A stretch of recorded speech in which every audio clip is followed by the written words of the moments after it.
Assalamu alaikum wa rahmatullah wa barakatuh. Paix sur ceux qui suivent les guidés. Paix et bénédiction sur le prophète sallallahu alayhi wa sallam, sur ses compagnons, ses amis, sa famille, ainsi que sur tous ceux qui le suivront de bonne foi jusqu'au jour du jugement. Je préfère répondre par audio parce que je reçois tellement de questions, remarques par écrit. Évidemment, j'ai pas le temps. Je suis très occupé en ce moment avec des histoires d'investissement, de recherche, etc. Donc je préfère faire un audio, c'est plus simple et chacun vous y retrouvez un petit peu les réponses à ce que vous m'avez écrit. Je vais essayer de faire dans l'ordre.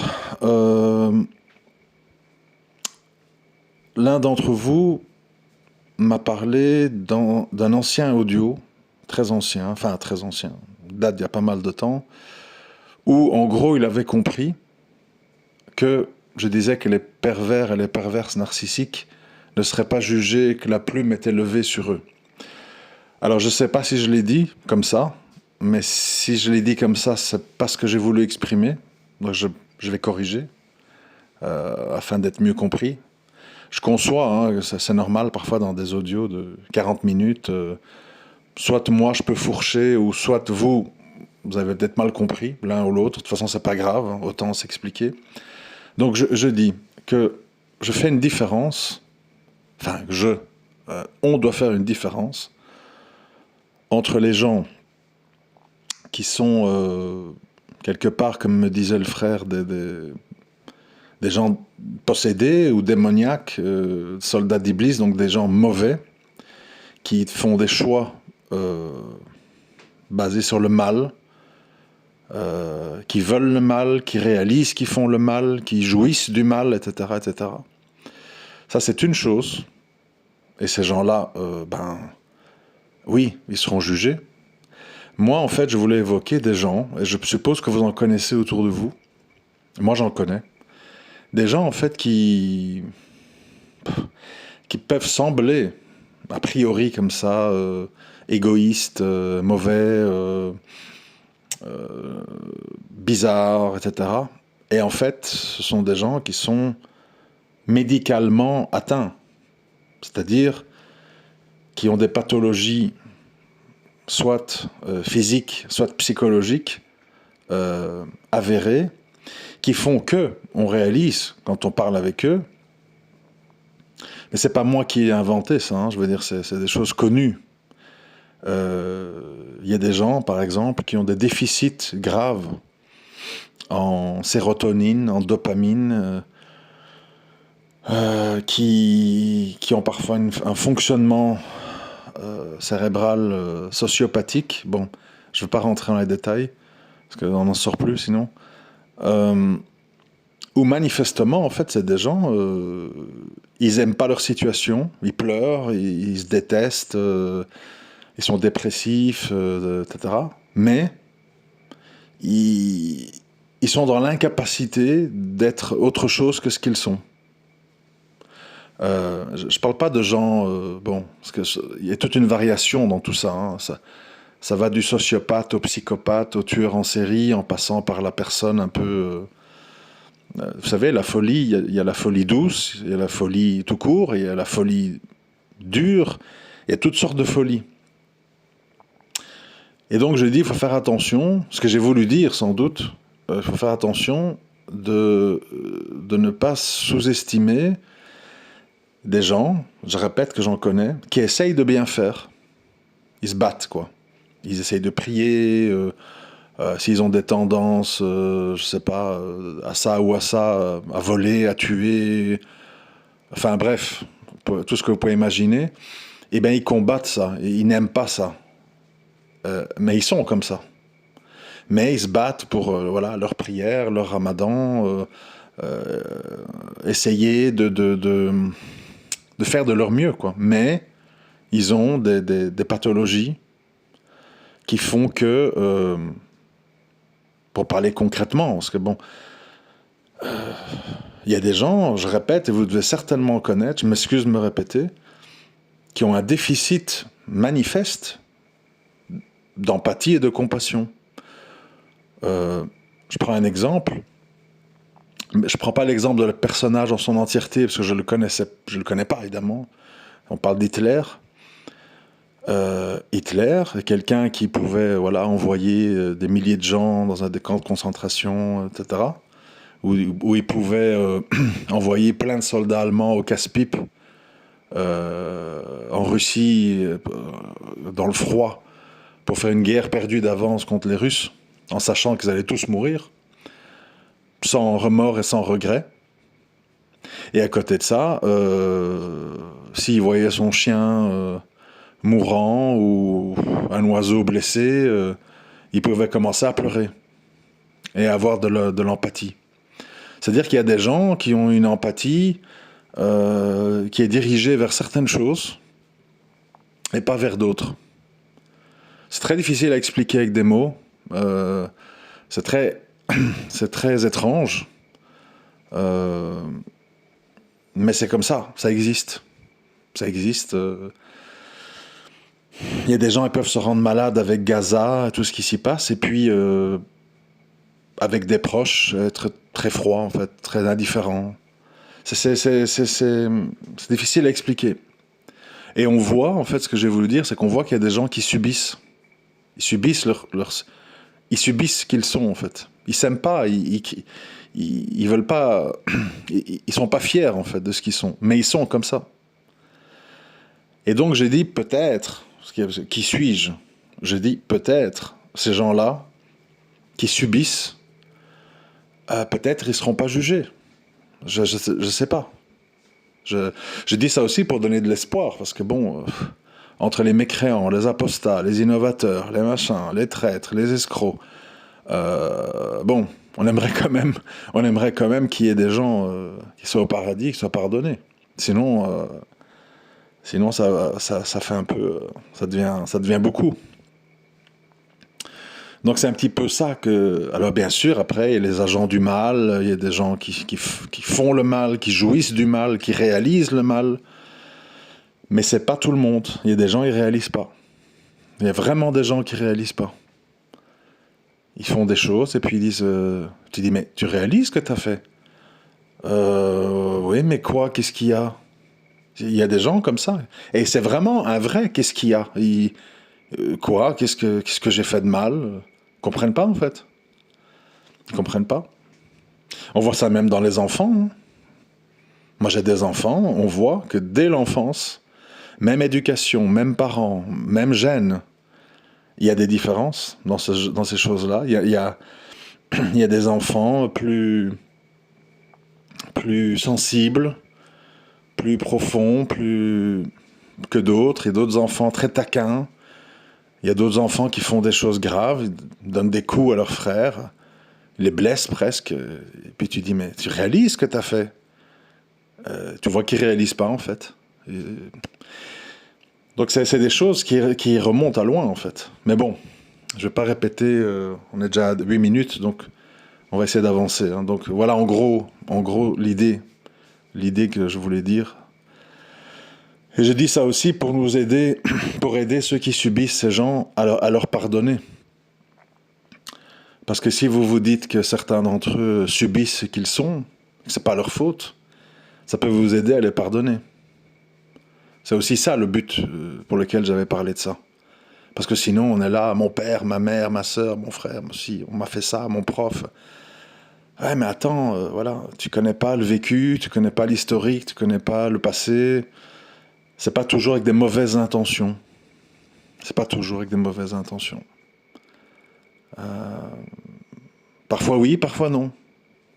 Donc il faut faire la part des choses, faut cas par cas, etc. Ensuite, je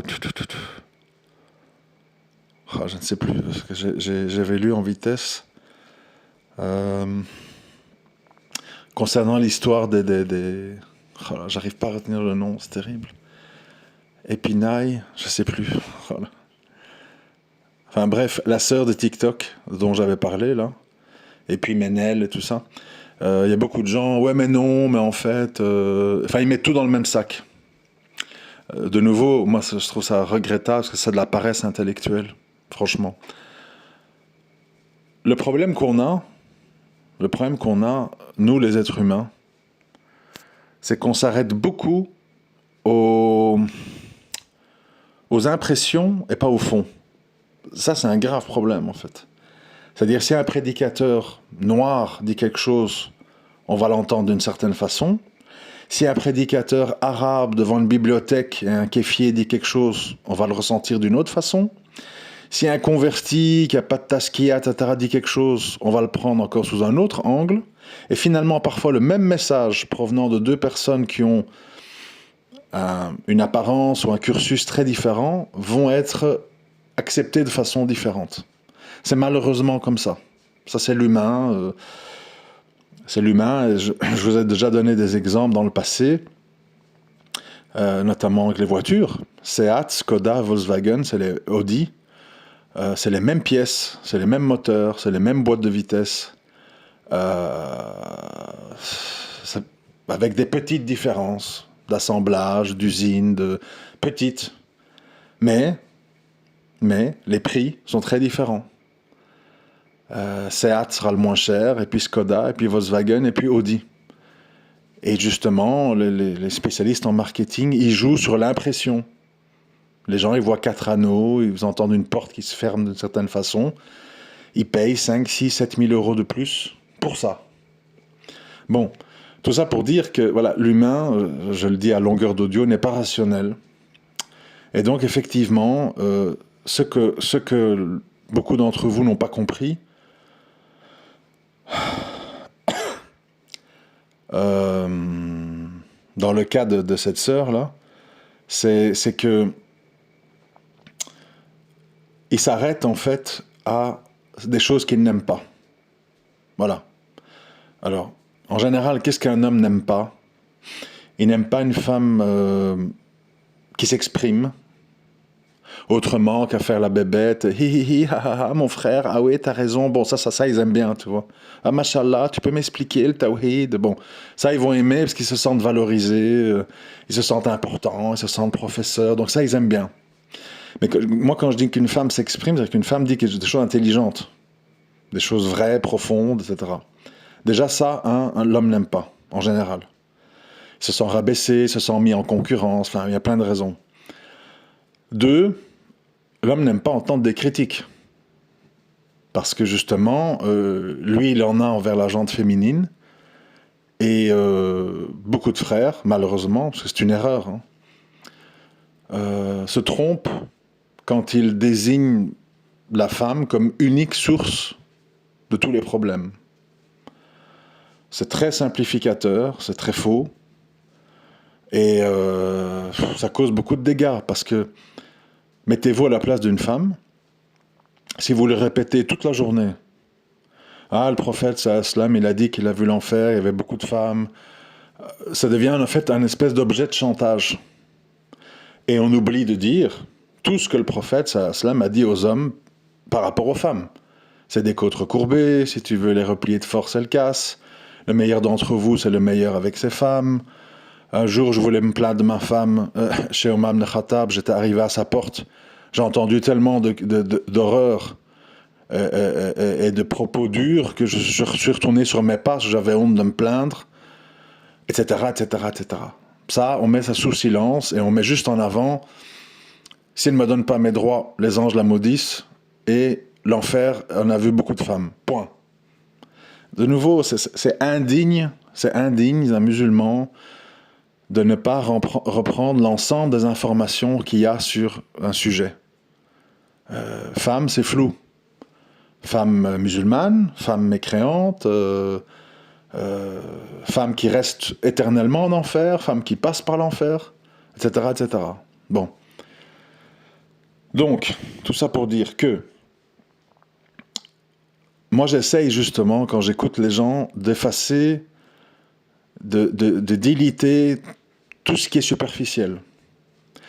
Les attitudes, le physique, l'habillement, le ton de la voix.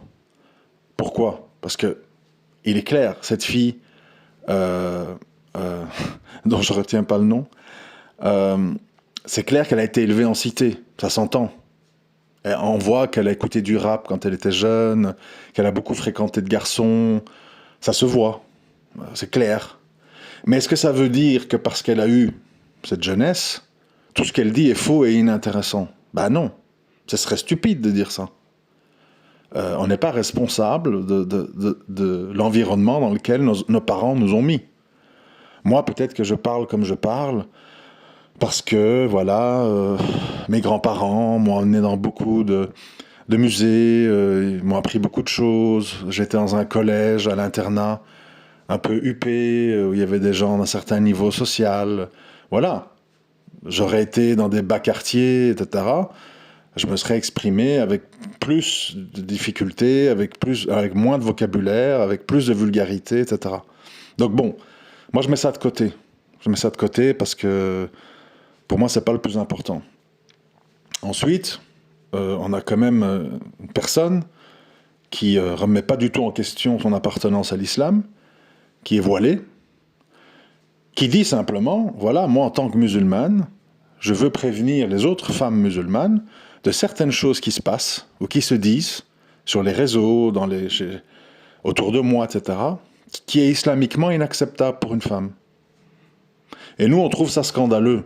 Bon, qu'est-ce que vous voulez que je vous dise, moi? Vous voulez que les gens... c'est normal que les gens veulent mettre en garde, c'est normal que les gens veulent dire ce qui ne va pas, mettre le doigt où ça ne va pas. C'est normal que des femmes veulent secouer les hommes pour dire devenez des bergers, devenez des hommes, quoi. Et devenir un homme, ça veut pas dire donner des ordres, donner des tarchas à la légère, ou je ne sais quoi. C'est pas ça, être un homme. Être un homme, moi je l'ai appris avec le temps, parce que j'ai pas de frères et sœurs. Enfin bref, je me suis éduqué tout seul. Être un homme, en fait, c'est beaucoup prendre sur soi, être très patient, être très organisé, discipliné, de fermer les yeux sur beaucoup de choses pour que le bateau familial avance. C'est se débrouiller, c'est de trouver des solutions à des problèmes.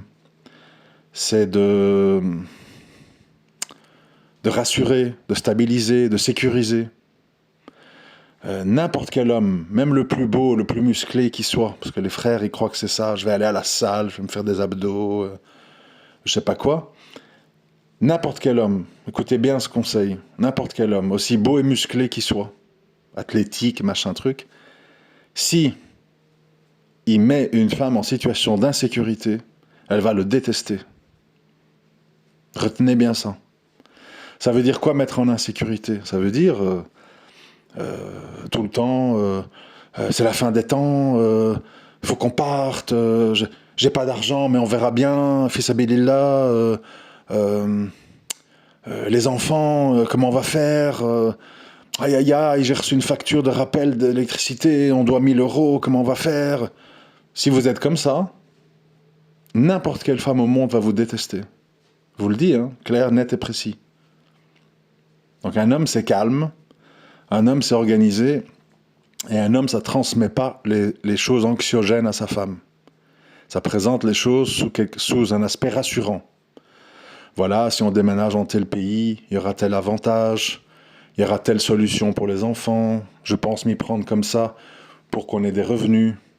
Comme ça qu'on fait. Pas Isra, vite, notre livre sera effacé, il faut se dépêcher, on verra bien sur place, Qadar Allah, ça sert à rien de trop réfléchir. C'est pas, ça passe pas, ça. Ça passe pas. Bref. Donc, voilà, ça c'est le cas de cette sœur-là. Il faut expliquer les choses clairement. Faut pas tout jeter comme ça dans les mêmes sacs. Le cas de Ménel est très différent. Très, très différent. J'avais jamais entendu de ma vie des choses qu'elle a dites dans cette interview. Je n'avais jamais entendu ça de ma vie venant d'un adulte. Enfin, même un enfant, je crois. Je n'ai jamais entendu. C'est de la folie, en fait. C'est de la folie. Mais pour le coup, c'est de la folie... c'est de la folie non excusable. À la fin de l'interview, j'ai dû réécouter plusieurs fois parce que je me dis j'ai mal compris. À la fin de l'interview, elle dit « Moi, j'ose plus ouvrir le Coran J'ai peur de lire des choses qui vont me déstabiliser, qui vont me mettre en insécurité. J'ai pas envie d'entendre parler de châtiment, de jugement, la tombe, la mort. Moi, j'ai besoin de douceur, d'apaisement, de liberté. Enfin, et donc, je n'ose plus ouvrir le Coran. Le Coran, je m'y suis intéressé à l'époque où je faisais du tajwid avec des sœurs. Et un jour, j'ai chanté à ma façon la sourate L'Étoile. Et les gens m'ont dit que fallait pas mettre ça en chanson, que c'était des récitations. C'était pas une chanson. Ça m'a choqué à vie, ça m'a traumatisé. Depuis lors, j'ai plus ouvert le Coran. J'ai trop peur d'y trouver des injonctions, des interdits, des ordres et des menaces. Subhanallah. Donc c'est terrible en fait. Donc ici, c'est ça moi le problème. Moi je vous appelle toujours à, à émettre des jugements très spécifiques. On peut dire, voilà, telle sœur, elle a un vocabulaire un peu comme ça se voit qu'elle a été éduquée dans une cité, elle nous secoue d'une manière un peu trop comme ci, comme ça. Mais tu peux pas comparer ça avec quelqu'un qui te dit, dévoilé en jupe, je n'ouvre plus le Coran, j'ai peur de lire dedans les ordres divins. Donc tu vois, un cas n'est pas un autre. Malheureusement, je vois beaucoup dans les commentaires en fait des gens qui font passer en fait leur culture, leur ego avant tout en fait. C'est dramatique, mais c'est comme ça. Bon, ça c'était pour le sujet, le sujet des femmes là, avec avec quelques petites parenthèses. Vous m'excuserez. Ensuite, oui, bon, ça c'est plus long. Je vais essayer d'être bref. On m'a demandé d'expliquer publiquement ce qui m'est arrivé lors de mon voyage en Croatie. Je ne l'ai pas vraiment fait. Pourquoi ? Parce que ce sont des choses qui se vivent et qui sont très difficiles à transmettre par des mots, au risque de paraître farfelu ou bon. Mais c'est pas grave. C'est pas grave. En résumé, parce que c'est une longue histoire avec plein de détails. En résumé, en Croatie, j'ai fait une rencontre. C'était quand ? C'était en octobre 2024 ? Non, 23. Ça passe vite, hein. Octobre 2023, subhanallah. Ouais. J'ai fait une rencontre surnaturelle. Voilà. Clairement surnaturelle. J'en suis convaincu. Alors je ne sais pas c'est quoi. Je ne sais pas vous dire. Difficile à expliquer. Ça consiste en quoi ? En résumé, je sortais de Airbnb où j'étais, etc. Nous devions aller à la mer. Et je vois arriver vers moi comme ça un homme hors du temps. Voilà. Je ne savais pas son origine. Je ne comprenais rien en fait. Très difficilement classable. Voilà. Il était avec une sorte de djellaba, mais une djellaba un peu de l'ancien temps, comme ça, de l'époque, comme on voit dans les films avec Ibrahim et Salam, etc. Enfin bref, il se rapproche de moi. Un regard très spécial, c'est-à-dire un regard qui te traverse et qui semble toujours regarder vers l'horizon, qui ne s'arrête pas en fait aux objets. Bon, s'ensuit toute une discussion, je ne rentre pas dans les détails. Éventuellement, si ça vous intéresse, je pourrais faire un audio détaillé. Donc là, je survole l'histoire. S'ensuit une discussion entre moi et lui. Puis, on se quitte. Moi, je mets quelques bagages dans le coffre de la voiture. Ça prend quelques secondes, même pas minutes, hein, secondes. Et puis, je tourne dans la rue, je démarre la voiture, je pars dans la rue où cet homme s'était engagé. C'était une rue en descente où il n'y a pas d'autres rues qui communiquent. Et en descendant en voiture, je l'ai cherché partout. Introuvable, je ne l'ai pas trouvé. Disparu, en fait, voilà. Disparu. Mais quand je dis mettre les coffres dans la voiture, mettre les coffres les sacs dans le coffre, c'était très bref. C'était entre le moment où il m'a quitté, il a descendu la route à pied, et que j'ai fini de mettre les sacs, il s'est passé 30, 40 secondes, quelque chose comme ça. Et je démarre, et donc je descends cette route, qu'il n'y a pas moyen d'aller ailleurs. Et il avait disparu, complètement disparu. Bon, j'étais quand même très interpellé par rapport à ce qu'il m'avait dit aussi, sur lesquelles je ne vais pas m'attarder maintenant. Il m'a dit des choses un petit peu troublantes. Puis,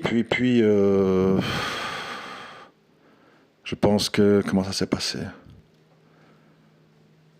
J'ai été à la mer assez loin. Franchement, c'était assez loin de chez nous. C'était genre 30-40 kilomètres. C'était assez loin parce qu'on voulait aller à l'écart, etc. Donc imaginez-vous, hein, c'était assez loin. On y passe la journée. Et en revenant, il faisait nuit, début de la nuit. En revenant, en fait, je suis sur la route, je parle avec les enfants, tout ça. Je vois une espèce de masse blanche, pratiquement devant moi, que j'évite d'un coup de volant. Je suis quasiment en état de choc. J'ai failli écraser quelqu'un, quoi.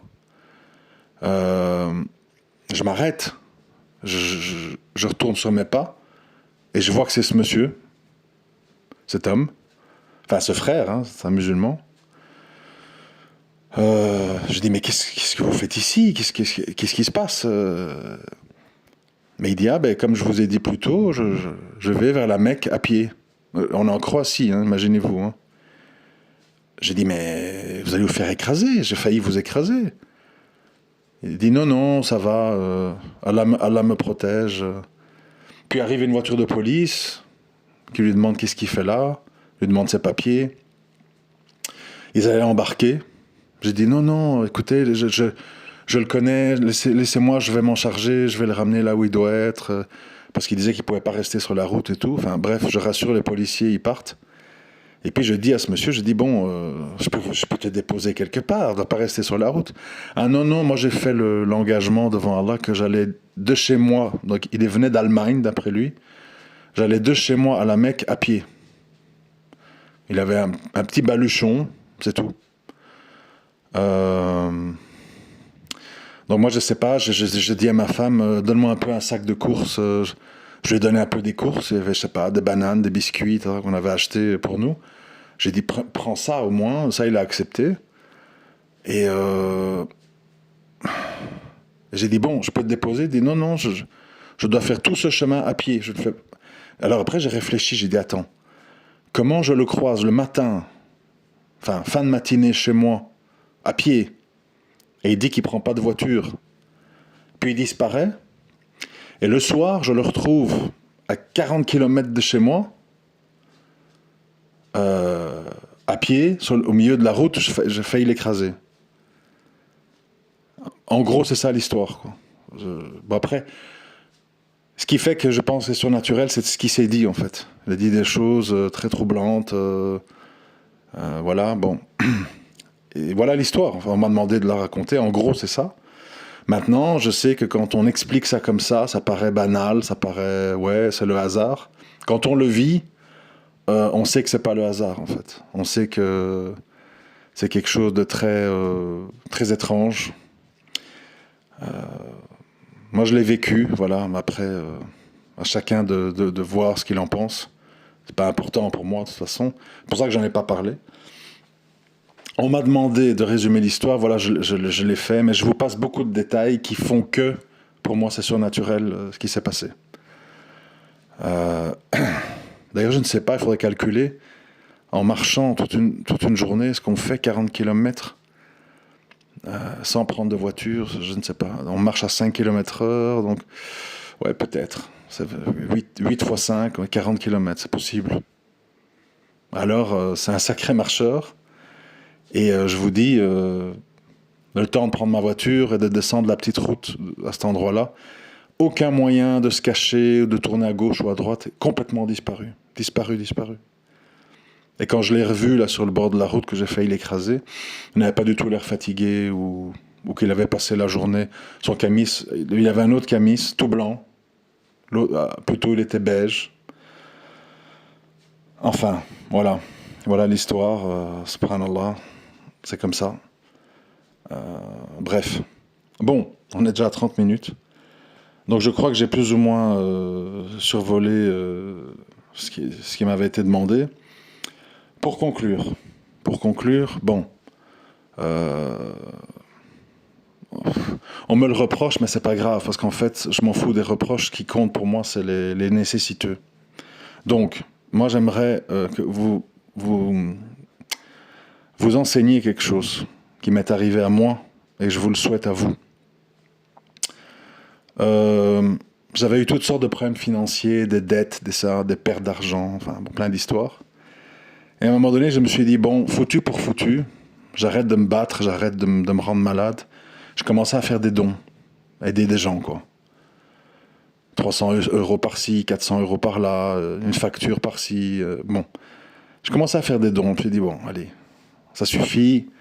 Allah, il veut pas que tu fasses de l'argent. Aide les gens, puis c'est tout. Franchement. J'ai commencé à faire des dons et toute ma situation financière, elle a changé. Brutalement et violemment. Je vous dis ça pourquoi ? Pour vous dire que c'est pas une légende. C'est des choses vécues par certaines personnes, peut-être d'autres ici qui écoutent. Quand j'ai commencé à donner, Allah il m'a rendu. Tant que j'étais tourné sur moi-même, à me morfondre, et comment je vais faire ci, et comment je vais payer ça, et à gaspiller l'argent, etc. Rien. Donc moi, je vous donne régulièrement les liens vers PayPal et GoFundMe. Je l'ai dit, ma situation financière, alhamdoulilah, elle est très tranquille maintenant, alhamdoulilah. Donc en fait, ce sont vraiment des récoltes qui sont faites pour des gens dans le besoin. Il y a des gens, vous n'imaginez pas dans quelle situation ils sont. Vous ne pouvez même pas l'imaginer. Des gens qui ont 7-8 enfants avec 100 euros par mois. Vous imaginez ça ? 7-8 enfants avec 100 euros par mois. Et une femme à charge qui ne travaille pas. Qu'est-ce que c'est pour vous, cette somme, quoi ? Eux, ils vivent un mois avec ça. Donc, vraiment, je vous incite, pas pour moi. Enfin, si vous voulez pour moi, c'est bien aussi. Hein. Si c'est pour moi que vous voulez le faire, bon, c'est égal. Mais pour vous dire que c'est pas moi qui va le prendre, vraiment, je vous incite à faire un geste de temps en temps, ou quand vous pouvez, sur un de ces deux vecteurs de dons, PayPal ou GoFundMe. J'essaye vraiment de sélectionner au mieux ceux qui sont le plus dans le besoin. Des fois, ça peut être un puits d'eau pour un village. On m'avait expliqué, voilà, tel village, ça changerait ça. S'ils avaient un puits d'eau, encore mieux si c'était un château d'eau. Bon, c'est plus cher. Donc, il y a plein de choses à faire, en fait. Il y a plein de choses à faire. Moi, évidemment, je m'engage, comment je vais dire, à sélectionner et à faire un bon usage de vos dons. Donc voilà, si vous n'avez pas le temps, si vous ne connaissez pas, si vous ne voulez pas jeter votre argent dans une grande infrastructure où il y a beaucoup de frais de gestion, hein, vous savez, les grandes associations, il faut payer les jeeps, les gens, les employés, les locaux, les secrétaires, les comptables, bon, il y a beaucoup d'argent qui part en frais de fonctionnement. Ici, c'est quasiment du 100% de ce que vous donnez qui vont à des gens dans le besoin. Donc, vraiment, je vous incite pour eux, pas pour moi, à faire un geste de temps en temps, quand vous pouvez. Vraiment, vous pouvez, c'est vraiment vrai ce que je vous dis. Un petit sacrifice chez vous peut changer beaucoup, beaucoup la vie d'autres gens. Parce que ces gens-là, ils vivent pas dans la même dimension que nous, en fait. Nous, on est là, c'est pas, on a des salaires de 2000 euros par mois, on achète plein de trucs inutiles, des téléphones hors de prix, abonnement à ceci, abonnement à cela. Pour eux, en fait, c'est vital, en fait, ça change la vie. Parce que c'est le prix d'un panneau solaire, c'est le prix d'une batterie, c'est le prix pour habiller tous les enfants pour aller à l'école. C'est des grandes choses, en fait, pour eux. Ce qui, pour nous, ce sont des détails. Ce sont des picaillons, comme on dit.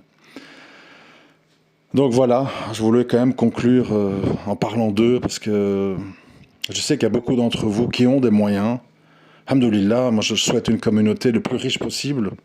C'est d'ailleurs pour ça que j'ai ces fameux groupes Telegram où j'essaye d'aider les gens à bien investir leur argent. Parce qu'en fait, plus on est riche, plus en fait, quand on est croyant, bien sûr, on peut être la main qui donne au lieu d'être la main qui demande. Et on a tellement de gens dans le besoin qu'on a besoin d'une communauté riche. C'est très important. Parce que malheureusement, quand on n'a pas, ben, on est spectateur et on ne peut pas faire grand-chose en fait. On fait des invocations et voilà. Et Allah, il aime la main qui donne. C'est une purification aussi. Beaucoup de gens, ils sous-estiment ça. Moi, parfois, je fais des rappels aux gens. Je vous assure, hein, alors que je suis pas un savant, tout le monde le sait. Je fais des rappels aux gens, en fait. Ils disent « Ah bon, je savais pas ». Je me dis « Subhanallah, c'est incroyable ». Les arabophones, très pratiquants. Oui. Ben, par exemple, récemment, j'ai dit à un frère, tu sais qu'avoir des rapports intimes avec ta femme, c'est une ibada. C'est un acte d'adoration. Mais non, enfin, t'exagères. Et il a l'air gêné, quoi. Je dis, ben non, c'est connu. Avoir des rapports où les deux se font du bien, etc., c'est une ibada, c'est une œuvre, c'est une action de bien. Parce qu'il y a plein de répercussions positives.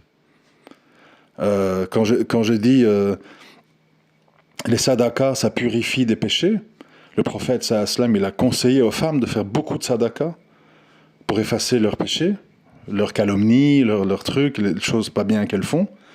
C'est des choses avérées en fait. C'est-à-dire, il y a beaucoup de choses qui sont des actes d'adoration ou de récompense qu'on s'imagine pas en fait. D'où je dis, si on pousse le raisonnement loin, des fois j'ai des remerciements. Mon frère, quelle récompense, j'oublierai jamais ce que tu as fait pour moi. Je dis, attends, mon frère. Tu m'as permis de me purifier de mes péchés. Donc c'est moi qui dois te dire merci en fait. C'est moi qui dois te dire merci que j'ai pu te donner de l'argent. Que tu m'as donné la possibilité de te donner de l'argent. Parce qu'il y a des gens, non, je veux rien, non, je suis pas un mendiant. Bon, tu peux même pas donner en fait. Et des fois, il y a des gens, ils cherchent. Hein. Moi, j'en connais, ils cherchent à donner. Moi, j'ai ça souvent avec dans ma vie, ça m'arrive souvent. Hein. Je change de machine à laver, de frigo, je veux donner. J'arrive pas à donner. Il y a plein de trucs que je veux donner, je peux pas donner. Je vous jure. Ici, moi, si quelqu'un me contacte, qu'il a besoin de choses, j'ai plein de choses à donner. Plein. Des ventilos, des télés, des frigos, des ceci, mais j'ai personne à qui les donner. Même si je paye le frais du camion, là, comment on appelle, du déménageur. Non, ça va, mon frère, j'ai pas besoin. Donc quand il y a quelqu'un qui accepte et qui te donne la possibilité de l'aider, c'est un bienfait pour toi. C'est un bienfait pour toi. Il te permet de te purifier. Il faut tout penser à l'inverse, en fait. Tu sais, dans un État islamique, le pauvre, il a des droits sur le riche. Des droits obligatoires, auxquels il ne doit même pas dire merci. C'est le riche qui est obligé. Obligé. Subhanallah. L'islam est une religion parfaite et nous sommes imparfaits. Tout ça pour vous dire, justement, si vous voulez vous purifier, si vous voulez faire du bien aux autres et à vous, il y a moyen, voilà, avec ces adresses-là que je donne pour faire des dons. Moi, je fais ce que je peux de mon côté, vous voyez, j'essaye de, comme on dit, être l'oiseau qui essaye d'éteindre l'incendie avec des gouttes d'eau qu'il met dans son bec. Donc je fais un peu d'audio, je fais un peu de prêche, je fais un peu de rappels sur Twitter, j'aide un peu des frères à faire de l'argent, j'essaye de faire des dons, je fais ma part, quoi. On doit tous faire notre part. Rien n'est négligeable, je vous dis, pour vous, 100 €, c'est une bêtise. Pour d'autres gens, c'est leur salaire d'un mois. Donc, rien n'est négligeable. Tout est important.